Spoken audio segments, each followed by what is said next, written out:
সর্বপ্রথমে মহান ঈশ্বরকে ধন্যবাদ দিই এবং সকলকে আরেকটিবার প্রভু যীশু খ্রিস্টের নামেতে শুভেচ্ছা জানাই। সকলকে জয় যীশু। আসুন আজকে যে আলোচনার বিষয়টা হলো মণ্ডলীর মাঝে দুর্গ এবং প্রেরিত, তার 1 অধ্যায় 8 পদ আমরা পাঠ করলে জানব। আসুন আমরা ঈশ্বর বাক্য শুনি। কিন্তু পবিত্র আত্মা তোমাদের উপরে আসিলে তোমরা শক্তিপ্রাপ্ত হইবে এবং তোমরা জেরুজালেমে, সমুদায় জিহুদিয়া ও সমরিয়া দেশে এবং পৃথিবীর প্রান্ত পর্যন্ত আমার সাক্ষী হইবে।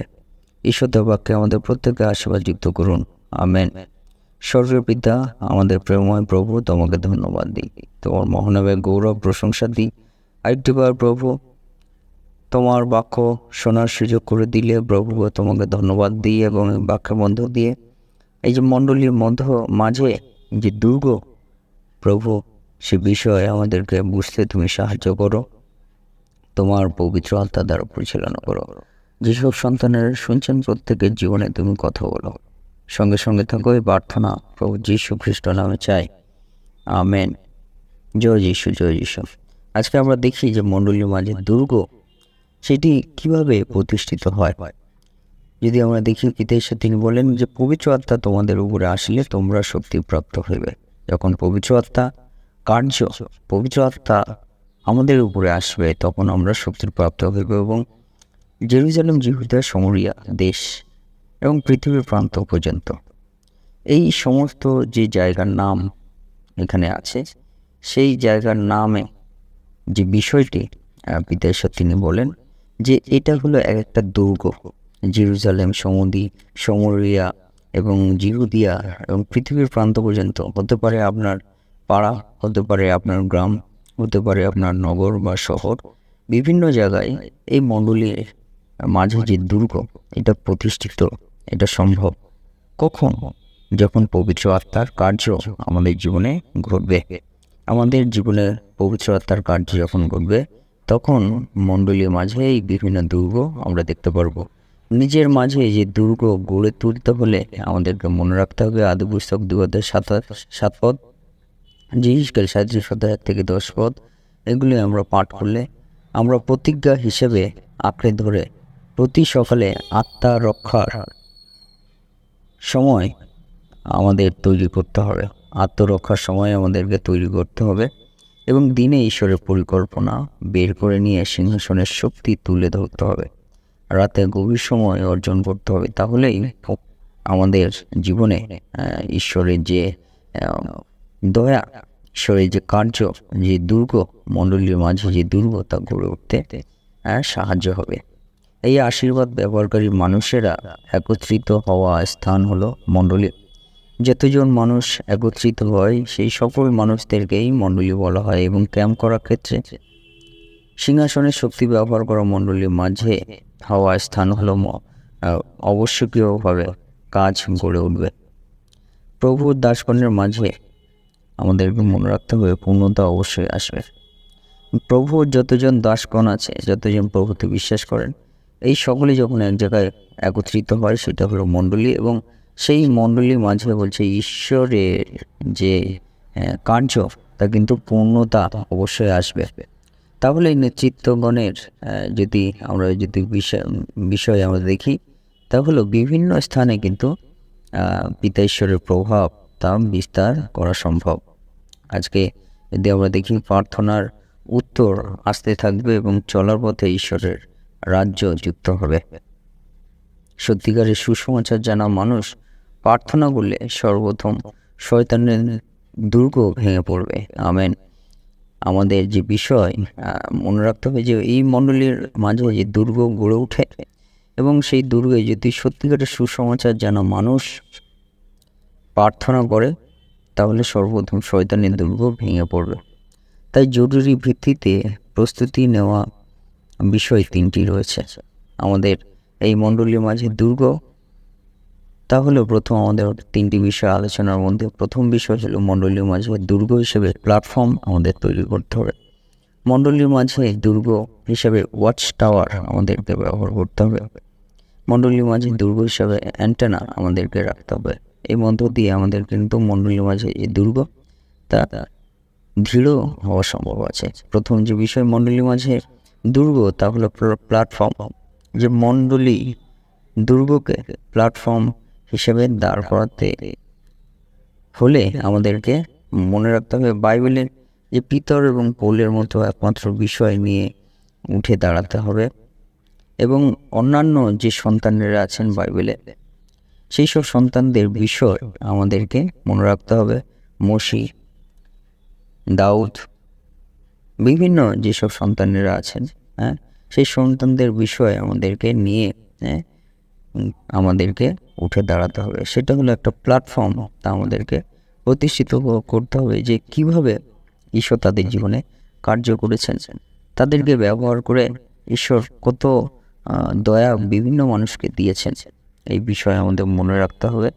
এবং যাজকগণ পর্যন্ত ফিরে আসা মতো একমাত্র সুসমাচার আমাদেরকে মনে রাখতে হবে। একমাত্র প্রচার খুঁজে নিতে পারলেই অবশ্যইভাবে উত্তর নেমে আসবে। অর্থাৎ আমাদের মণ্ডলীর মাঝে যে দুর্গ, তা কিন্তু আমাদেরকে ঈশ্বরের বিভিন্ন সন্তানদের বিষয় আমাদেরকে শেয়ার করতে হবে, তাদের বিষয়ে আমাদেরকে জানাতে হবে এবং তারা একটা প্ল্যাটফর্ম হয়ে আমাদের জীবনে কার্য প্রকাশ করবেন। 2 নম্বর বিষয়, মণ্ডলীর মাঝে দুর্গ হিসেবে আমাদের ওয়াচ টাওয়ার আমাদেরকে সেই ওয়াচ টাওয়ার আমাদেরকে তার যে বিশেষত্ব প্রয়োজন আছে সেই সম্পর্কে আমাদেরকে বলার প্রয়োজন আছে। যে মণ্ডলীর দুর্গকে ওয়াচ টাওয়ার হিসেবে দাঁড় করানোর বিশেষত্ব প্রয়োজন ঈশ্বরের রাজ্য যুক্ত হওয়ার জন্য অপেক্ষা করতে হবে। ঈশ্বরের যে রাজ্য, তা যুক্ত হওয়ার জন্য অপেক্ষা করতে হবে। অর্থাৎ আমাদেরকে মনে রাখতে হবে যে ঈশ্বর রাজ্য বৃদ্ধি হতে যে আমাদেরকে প্রার্থনার মধ্যে আমাদের যুক্ত থাকতে হবে। কারণ প্রার্থনায় প্ল্যানিং করলে ক্ষেত্রে ডিজাইন গড়ে ওঠে, সেদিকভাবে এর ভিতর দিয়ে ঈশ্বরের দুর্গ গড়ে উঠলে আরোগ্যতা উত্তর নেমে আসবে। আমেন। অর্থাৎ যখন আমরা ঈশ্বরের দুর্গ আমরা গড়ে তুলতে পারবো, যখন একটা মণ্ডলী আমাদের তৈরি হয়, তখন ঈশ্বর সেই মণ্ডলীর মধ্য দিয়ে আমাদেরকে আরোগ্যতা উত্তর তিনি দান করেন। তাই এইটাই হলো আমাদের জীবনে একটা ওয়াচ টাওয়ার।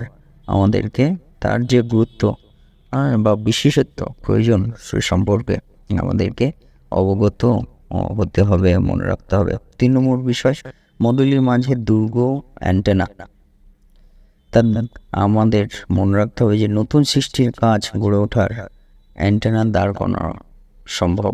এখনও পর্যন্ত আমাদের মনে রাখতে হবে যে বিভিন্ন স্থানে শুধু রবিবার নয়, কিন্তু সোম, মঙ্গল, বুধ, বৃহস্পতি, শুক্র, শনি সমস্ত দিন এবং রবিবার আমাদেরকে মনে রাখতে হবে যে একে অপরের জন্য আমাদেরকে একটা প্রার্থনা মধ্যে আমাদেরকে রাখতে হবে। তাদের যে বিষয় আমরা জানতে পারি, হতে পারে যে তারা আপনাকে জানায়নি, কিন্তু কোনো মারফত কথার মধ্য দিয়ে কারোর ঈশ্বরের সন্তানদের বিষয়ে আপনি জানতে পেরেছেন, মণ্ডলীর বিষয়, এবং তাদের প্রার্থনার প্রয়োজন আছে। এই রকম যখন আমরা জানব, তখন আমরা যেন প্রার্থনা একে অপরের জন্য আমরা করি। সেই মধ্য দিয়ে মণ্ডলীর মাঝে একটা দুর্গ হিসেবে অ্যান্টেনা তৈরি হয়, একটা যোগাযোগ তৈরি হয়। সেই মধ্য দিয়ে কিন্তু আমরা মণ্ডলীর মাঝে এই যে দুর্গ, তা আমরা প্রতিষ্ঠিত আমরা করতে পারি প্রার্থনার মধ্য দিয়ে। প্রত্যেক দিন আমরা যেসব সন্তানের বিষয়ে জানতে পারছি, প্রত্যেক দিন আমরা যেন প্রার্থনা করি এবং এই মধ্য দিয়ে যে বলছে যে ঈশ্বরের যে আশীর্বাদ, সেই আশীর্বাদের বিষয় আমাদেরকে ব্যবহার করতে হবে। অর্থাৎ ঈশ্বর যে শক্তি আমাদেরকে ব্যবহার করতে হবে, ঈশ্বরের যে আশীর্বাদ আমাদেরকে তুলে ধরতে হবে, অর্থাৎ সাক্ষ্য আমাদের দিতে হবে। সমাধান না আসা পর্যন্ত আমাদেরকে, যাদের প্রার্থনা উত্তর আসে না, কিন্তু সেই না আসা পর্যন্ত আমাদেরকে মনোযোগী থাকতে হবে, প্রার্থনার মধ্যে থাকতে হবে এবং মণ্ডলীর মাঝে সেই দুর্গ কিন্তু আরও দৃঢ় এবং প্রতিষ্ঠিত হয়। তাই আসুন আমরা মণ্ডলীর মাঝে এই দুর্গ, তাহলে প্ল্যাটফর্ম, ওয়াচ টাওয়ার, অ্যান্টেনা, এইসব বিষয়গুলো নিয়ে আমরা গুরুত্ব দিই এবং মণ্ডলীকে আরও দৃঢ়, আরও শক্ত করি।